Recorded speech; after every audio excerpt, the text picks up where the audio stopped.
आगरा से जुड़ी एक ऐसी खौफनाक वारदात का खुलासा हुआ है जिसे जानकर हर कोई सहम गया। दरअसल ये कहानी किसी क्राइम थ्रिलर मूवी जैसी लगती है, लेकिन फर्क इतना है कि ये कोई फिल्मी किस्सा नहीं बल्कि हकीकत है। उत्तर प्रदेश के आगरा जिले के मलपुरा थाना क्षेत्र से सामने आई इस वारदात ने इंसानियत को शर्मसार कर दिया है, जहां पे एक युवक की बेरहमी से हत्या कर दी गई। फिर उसके शव को ड्रम में भरकर नदी किनारे ले जाया गया और पेट्रोल डालकर आग के हवाले कर दिया गया। पहले शव जल चुका था, इसलिए परिजन भी पहचान नहीं कर पाए, लेकिन पुलिस ने हार नहीं मानी। पूरे 19 महीने की लगातार मेहनत के बाद आखिरकार इस ब्लाइंड मर्डर मिस्ट्री को सुलझा लिया गया है। आइए अब जरा समझते हैं कि यह पूरा मामला शुरू कैसे हुआ। ये कहानी है 18 फरवरी 2024 की रात की। मृतक राकेश अपने रिश्ते के फूफा देवीराम पर भरोसा करता था। उसी भरोसे की आड़ में देवीराम ने उसे अपनी मिठाई की दुकान पर बुलाया। राकेश को बिल्कुल अंदाजा नहीं था कि वो मौत के जाल में फंस चुका है। पुलिस की जांच में सामने आया है कि राकेश ने अपने ही फूफा की नाबालिग बेटी से संबंध बनाया। इतना ही नहीं, राकेश ने उसकी कुछ आपत्तिजनक तस्वीरें भी खींची और उन्हीं तस्वीरों के सहारे वो लड़की को ब्लैकमेल करता रहा।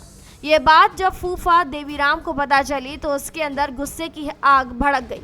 गुस्से ने उसे अंधा कर दिया और उसने राकेश को हमेशा के लिए रास्ते से हटाने की योजना बना डाली। फरवरी की उस रात देवीराम ने बड़े प्यार से राकेश को बुलाया और मौके का फायदा उठाकर पीछे से मफलर और लोहे के तार से उसका गला घोंट दिया। हत्या के बाद उसने अपने भतीजे नित्य किशोर को बुलाया। दोनों ने मिलकर शव को छुपाने की योजना बनाई। शव को प्लास्टिक के ड्रम में भरा गया और रात के अंधेरे में लोहार गाड़ी से खारी नदी के पास ले जाया गया। वह इंसानियत को शर्मसार कर देने वाला दृश्य सामने आया। शव पर पेट्रोल डाला गया और उसे जला दिया गया ताकि पहचान करना असंभव हो जाए। हत्या के बाद आरोपी यही नहीं रुके, उन्होंने सबूत मिटाने के लिए राकेश का मोबाइल, मफलर और तार नदी में फेंक दिया। बाइक को हाईवे पर छोड़ दिया और सब कुछ बारीकी से प्लान किया गया था। 20 फरवरी 2024 को पुलिस को नदी किनारे एक अधजला शव मिला। शव की हालत ऐसी थी कि पहचान करना मुश्किल था। परिजन ने भी शव को पहचानने से इनकार कर दिया, लेकिन राकेश की गुमशुदगी की रिपोर्ट पहले ही दर्ज हो चुकी थी। अब ये मामला पुलिस के लिए ब्लाइंड मर्डर केस बन गया, लेकिन पुलिस ने हार नहीं मानी। शव का डीएनए सैंपल लिया गया और मृतक की मां से उसका मिलान कराया गया। डीएनए रिपोर्ट ने साफ कर दिया कि शव राकेश का ही है। इसके बाद पुलिस ने तकनीकी जांच और सर्विलांस की मदद ली। मोबाइल लोकेशन, कॉल डिटेल्स और अन्य सुरागों पर काम किया गया। लगातार 19 महीने की मेहनत के बाद आखिरकार 15 सितंबर 2025 को पुलिस ने इस केस का खुलासा कर दिया। मुख्य आरोपी देवीराम को गिरफ्तार कर लिया गया है। पूछताछ के दौरान उसने अपना गुनाह कबूल भी कर लिया है और पूरी वारदात को सिलसिलेवार तरीके से खुलासा किया है। देवीराम ने स्वीकार किया कि राकेश की हरकतों से परेशान होकर उसने उसकी हत्या की योजना बनाई।